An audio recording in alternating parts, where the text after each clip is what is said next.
तो बेटा हम थर्मोडायनेमिक्स वाला लेक्चर कुछ डिस्टरबेंस की वजह से रुका था। तो आज बेटा हम लोग इंथैल्पी तक चर्चा कर चुके हैं। तो यहाँ पर हम कुछ क्वेश्चन देखेंगे, वो भी थर्मोडायनेमिक्स क्लास 11th की जो बुक है उसके एक्सरसाइज के ही क्वेश्चन बेटा हम लोग करेंगे। तो कुछ क्वेश्चन तो इसमें जो है ऑप्शनल टाइप के हैं, तो उनको फटाफट हम लोग देख लेते हैं। जैसे पहला क्वेश्चन है 6.1, choose the correct answer, a thermodynamic state function is a quantity, है ना। तो चूज द करेक्ट आंसर, है ना, a thermodynamic state function is a quantity use to determine heat change whose value is independent of path used to determine pressure, volume, work whose value depends on temperature only।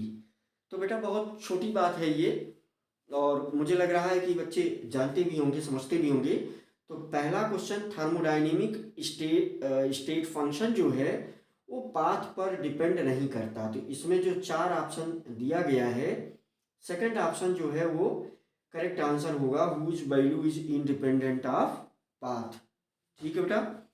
तो पहला question तो ऐसे ही था, उसमें second number का option जो है वो सही है। मीन्स थर्मोडायनेमिक स्टेट फंक्शन वही होगा जिसकी वैल्यू पाथ पर डिपेंड ना हो। दूसरा क्वेश्चन बेटा, for the process to occur under adiabatic condition the correct condition is, तो delta T zero, delta P zero, Q zero और डब्ल्यू जीरो। तो अगर एडियाबैटिक है तो इसका मतलब क्यू एक्सचेंज जो है वो जीरो रहेगा। तो इसमें जो ऑप्शन सही होगा वो थर्ड वाला होगा। मैं जो एनसीईआरटी लिया हूँ उसमें 6.1 का सेकंड ऑप्शन, 6.2 का थर्ड ऑप्शन, जो क्यू जो है वो जीरो होगा क्योंकि हीट एक्सचेंज होगी नहीं। तीसरा जो क्वेश्चन है बेटा, the enthalpies of all the element in their standard states are. तो स्टैंडर्ड स्टेट में सभी की इंथैल्पी, सभी एलिमेंट की इंथैल्पी जो है वो जीरो मानी गई है ना। तो उसको हम जीरो लिखेंगे। तो 6.3 में सेकंड ऑप्शन सही होगा। ये एक लर्न रखने वाला पॉइंट है कि enthalpies of all elements in their standard states are zero, है ना। तो ये एक याद करने वाला पॉइंट है और आपको याद करना चाहिए। मैं फिर से रिपीट कर दूं, the enthalpies of all the elements in their standard states are zero. तो चौथा क्वेश्चन हम लोग बेटा देखेंगे जिसमें internal energy change at standard state of combustion of methane is. चलिए इसको हम सॉल्व करते हैं। तो फोर्थ नंबर का क्वेश्चन, यहां पर क्वेश्चन नंबर 4, क्वेश्चन नंबर 4। तो 6.4 हमारे पास जो एनसीईआरटी है उसमें ये 6.4 है। तो यहां पर दिया गया है कि डेल्टा डेल्टा यू, ये साइन है एट स्टैंडर्ड स्टेट की, of combustion of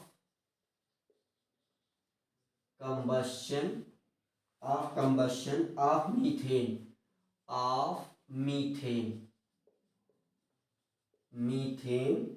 is minus X kilo joule mole inverse. ठीक है बेटा। The value of delta H at standard state is, ये हमें गिवन है। ये हमसे पूछ रहा है the value of delta H at standard state is. तो यहां जो है हमें दिया गया है चार ऑप्शन। पहला है, ये बता रहा है कि this will equal to delta U at standard state. दूसरा हमें दिया गया है greater than delta U at standard state. तीसरा दिया गया है हमारे पास less than delta U at standard state.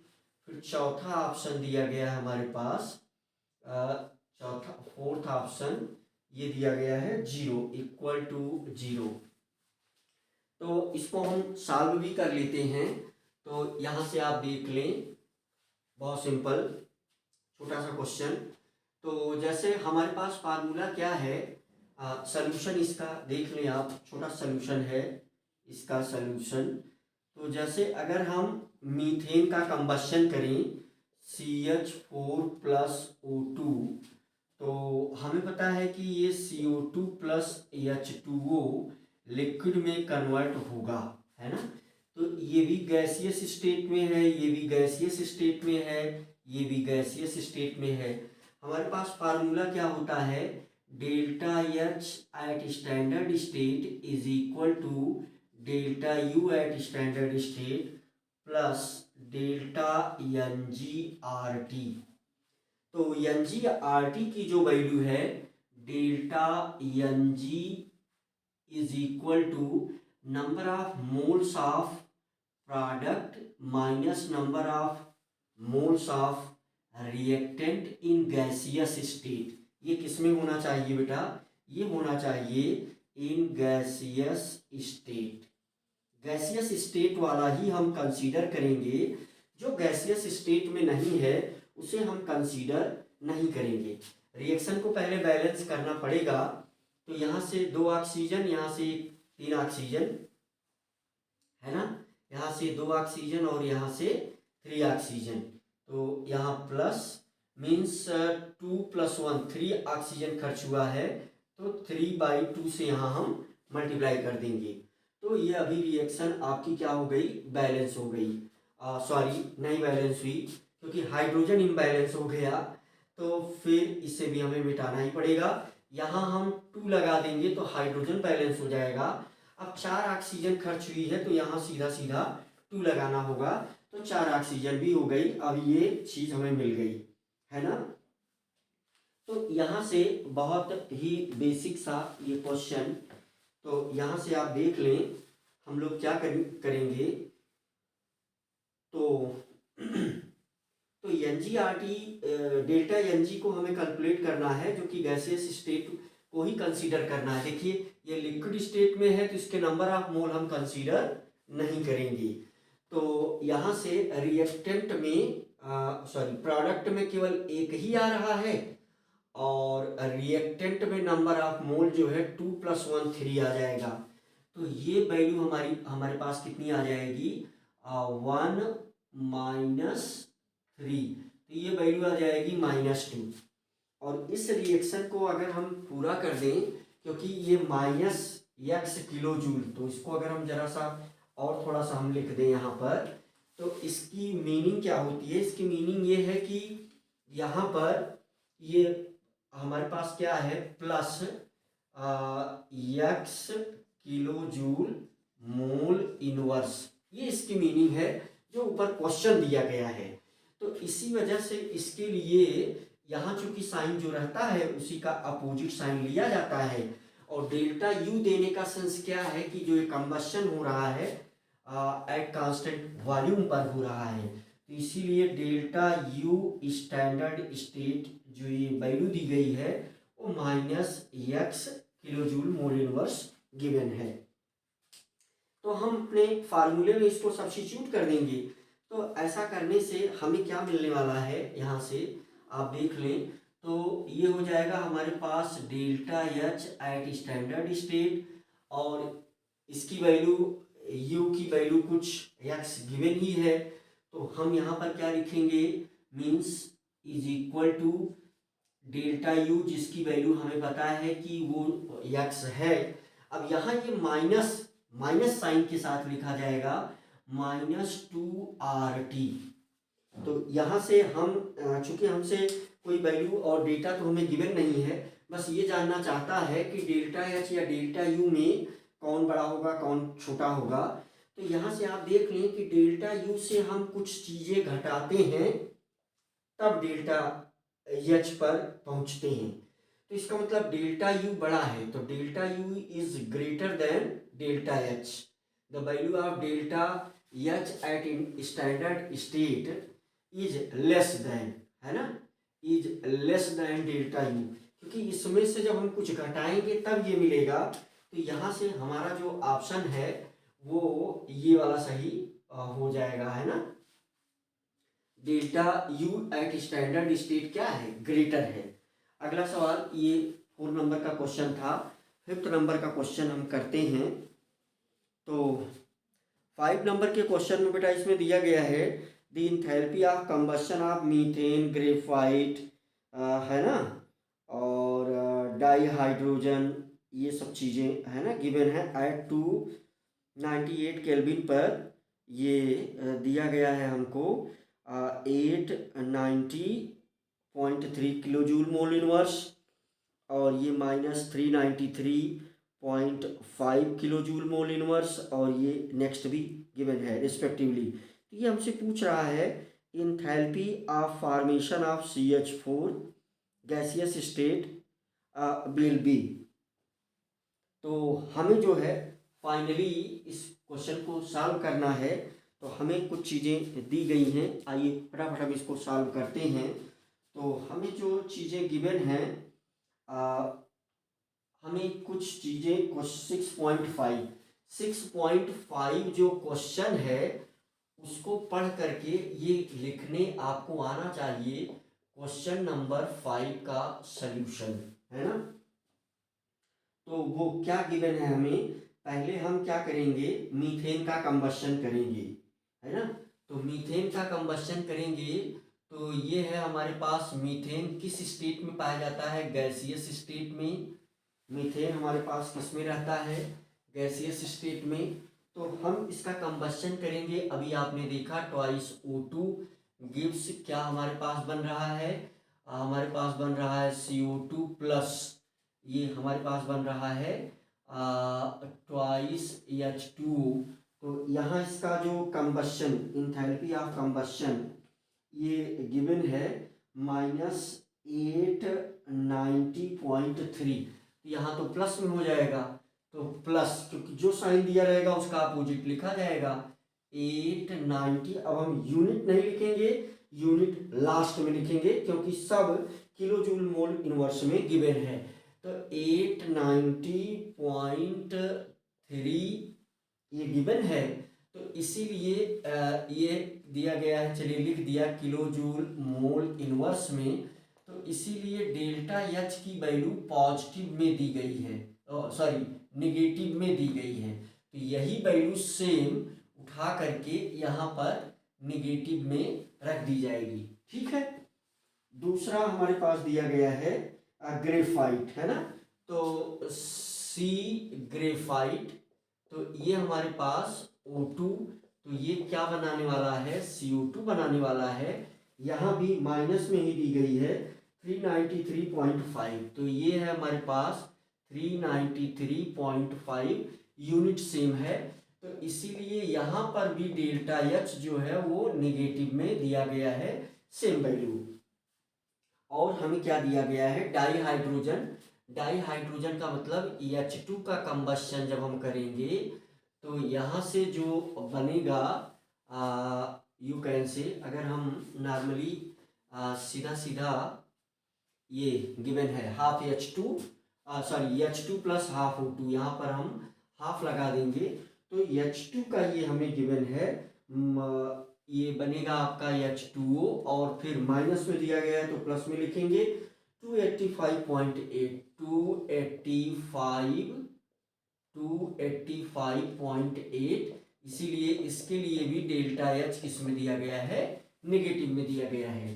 तो चलिए हम स्टेट अगर लिख लें तो ये गैसियस स्टेट में है, ये भी गैसियस स्टेट में है, ये आपका गैसियस स्टेट में है, ये लिक्विड स्टेट में है, और ये भी हमारे पास किसमें है, लिक्विड स्टेट में है, और ये भी हमारे पास क्या है, ये सॉलिड स्टेट में है, ग्रेफाइट है, ये गैसियस स्टेट में है, ये भी गैसियस स्टेट में है, ये दोनों भी गैसियस स्टेट में हैं। तो हमसे ये पूछ रहा है कि हमें जो डिजायर्ड इक्वेशन चाहिए, ये चाहता है कि हम इसको मीथेन के लिए बता दें। तो ये हमसे ये चाहता है कि CGR ग्रेफाइट ही जो है वो कंसीडर किया जाता है सॉलिड स्टेट में, और फिर 2H2 है ना, तो 4 हाइड्रोजन, तो ये क्या बनाने वाला है CH4। अब यहाँ प्लस कितनी एनर्जी होगी है ना, क्या यहाँ पर निकलेगा, तो वो मुझे हमें कैलकुलेट करना है। तो हम इस इक्वेशन को कुछ ऐसा करेंगे कि उसको जोड़ घटा करके ये इक्वेशन हमको लाना है और एनर्जी को भी कंसीडर करना है ना। एनर्जी को भी कंसीडर करते हुए हमें जो है क्या करना है, इस इक्वेशन को लाना है इन सभी इक्वेशन में कुछ जोड़ और घटा करके। तो बहुत सिंपल सी बात है कि हम यहाँ एक लाइन बना देते हैं और फिर हम इस इक्वेशन को इस डिजायर्ड इक्वेशन के लिए तैयार करते हैं, जिससे जोड़ घटा करके हम यहाँ तक पहुँच जाएं। अब जो एंथैल्पी यहाँ पर आएगी, यहाँ पर जो भी चीज़ आएगी जिस भी साइन में आएगी, हो सकता है प्लस, हो सकता है माइनस, जिसमें भी आए, तो यहाँ जो आएगी वैल्यू वो हमें लिखना पड़ेगा। तो हमें देखिए इस तरफ चाहिए CH4 और इस पूरे डेटा में CH4 इसी तरफ है, तो इस पहले इक्वेशन को हम ऐसे उलट देते हैं, ठीक है। तो ये हमारे पास क्या आ जाएगा, ये हमारे पास आ जाएगा यहाँ पर क्या क्या आ जाएगा, ये CH4 आ जाएगा और प्लस, अब हम गैसीय स्टेट वगैरह की चीज़ें नहीं लिखेंगे, वो पहले से आप जानते हैं, तो पहले ऊपर लिख भी दिया है, ट्वाइस O2 इस तरफ आ गया और इस तरफ क्या बन रहा है हमारे पास CO2 plus twice H2O, CO2 plus twice H2O, और यहीं पर एनर्जी भी है 890.3, तो ये है 890.3, सब एक ही यूनिट में दिया गया है, किलो जूल मोल इनवर्स, तो हमें उसकी भी कोई चिंता नहीं है। तो CH4 तो इधर मिल जाएगा, ये देखिए मैच कर रहा है, CH4 इधर मिल जाएगा, लेकिन अब इस तरफ हमें चाहिए C और 2H2, तो यहाँ से जो है वो चीज़ें इस तरफ है नहीं, तो इसको अगर लाना है, अगर हमें C लाना है तो इसको एज इट इज इसके नीचे लिखना पड़ेगा, है ना। तो फिर चूंकि एक ही कार्बन चाहिए तो इस इक्वेशन को हम एज इट इज लिख लेते हैं, तो ये C प्लस O2 ये क्या बना देगा हमारे पास, ये बना देगा CO2, और इसकी हीट भी हमें लिखना है प्लस 393.5, ठीक है बेटा। और फिर हमें चाहिए इस, देखिए इस तरफ C मिल गया, इस तरफ CH4 मिल गया, ये CH4 चाहिए था मिल गया, इस तरफ C चाहिए था वो भी मिल गया हमारे पास, है ना। अब हम स्टेट नहीं लिख रहे हैं। और दूसरी चीज आप देखिए, इस तरफ हमें 2 हाइड्रोजन चाहिए, 2H2 चाहिए, तो हम इस इक्वेशन में 2 से मल्टीप्लाई करेंगे, तो इसमें हम क्या करेंगे, पूरे इक्वेशन में मल्टीप्लाइड बाई 2 और उसको यहाँ लिखेंगे, तो ये हो जाएगा हमारे पास 2H2 प्लस यहाँ 2 से मल्टीप्लाई करेंगे तो O2 हो जाएगा, ये बनाएगा 2H2O लिक्विड, और फिर 2 से यहाँ मल्टीप्लाई करेंगे तो 2 8 जा 16 to 6 पॉइंट लग जाएगा यहाँ, कैरी 1, 2 5 जा 10 प्लस 1 11, 2 8 जा 16 प्लस 1 17, 2 2 जा 4 प्लस 1 5, तो ये इतना आ जाएगा, है ना। तो अब हम इस इक्वेशन को, ऊपर वाली इक्वेशन प्राप्त करने के लिए देखिए इसमें से कुछ चीज़ें कट जाएंगी, है ना। तो सिंपल सी एक बात है कि देखिए ये CO2, एक CO2 है तो ये कैंसिल आउट हो जाएगा, है ना। अब अगर आप देख लें तो 2H2O और 2H2O कैंसिल आउट हो जाएगा, ये कैंसिल आउट हो जाएगा, और फिर जो है हमारे पास ये आप देखें अगर तो हमारे पास क्या है 2O2 है ना। तो ये चीज़ अगर आप देखें तो यहाँ पर एक चीज़ ये है हमारे पास, ये इस दोनों को अगर हम मिला दें तो 2O2 बन जाएगा, इस दोनों को भी अगर हम मिला दें तो 2O2 बन जाएगा, तो ये इस प्रकार से कैंसिल आउट हो जाएगा। अब आप देख लें कि बच क्या गया, केवल ये बच गया और इस तरफ ये एनर्जी है, तो ये एनर्जी अगर उस तरफ जाएगी तो माइनस में हो जाएगा मामला, है ना। तो हमारे पास जो डिजायर्ड इक्वेशन है अगर हम इसको जोड़े तो देखो C प्लस 2H2 यहाँ आ जाएगा और इस तरफ CH4 बचा, तो यहाँ पर ये दोनों एनर्जी को हम ऐड करके ये सब्ट्रैक्ट कर देंगे। तो सिंपल सी बात है कि अगर हम इन दोनों को ऐड करें तो 5 प्लस 6 11 1, 3 प्लस 1 4 5 पॉइंट यहाँ लगा दिया हमने, और फिर 3 + 1 4 5, 7 + 9 16 कैरी 1 और 5 + 3 8 + 1 9। अब इसमें से ये चीज़ अगर इधर आएगी तो निगेटिव में हो जाएगी, तो इसको हम अगर घटा दें तो वही वैल्यू यहाँ लिख दी जाएगी। तो ये 890.3 890.3, तो यहाँ 11 बन जाएगा, 11 से 3 निकलेगा तो आ जाएगा हमारे पास 8, यहाँ हमने पॉइंट लगा दिया और यहाँ पर बचेगा 4, तो ये हमारे पास 4 आ गया और यहाँ अगर हम सब्ट्रैक्ट करेंगे तो ये आ जाएगा हमारे पास 7। तो ये हमारे पास जो वैल्यू यहाँ पर आ गई प्लस में ही आई, तो 74.8 है ना। तो इसके लिए हम जो है यहाँ पर साइन कन्वेंशन के अनुसार डेल्टा एच की वैल्यू क्या लिखेंगे, वो लिखेंगे -74.8 किलो जूल मोल इनवर्स। तो ये हमारे पास आंसर आ गया। तो ये बहुत ही छोटा छोटा क्वेश्चन हमने सोचा कि हम आपको यू कैन से सिंपली जो एक्सरसाइज है उसका क्वेश्चन हमने सोचा कि हम आपको सॉल्व करवाएं। तो 5 क्वेश्चन आपने बहुत तेजी से देख लिया। अभी बेटा इसमें कुछ, इस चैप्टर में कुछ कंसेप्ट भी है, तो उस कंसेप्ट को हम लोग क्या करेंगे, डिस्कस करेंगे। सेकंड क्लास से हमें डिस्कस करना है, तो नेक्स्ट वीडियो में बेटा हम उसे डिस्कस करेंगे, राइट।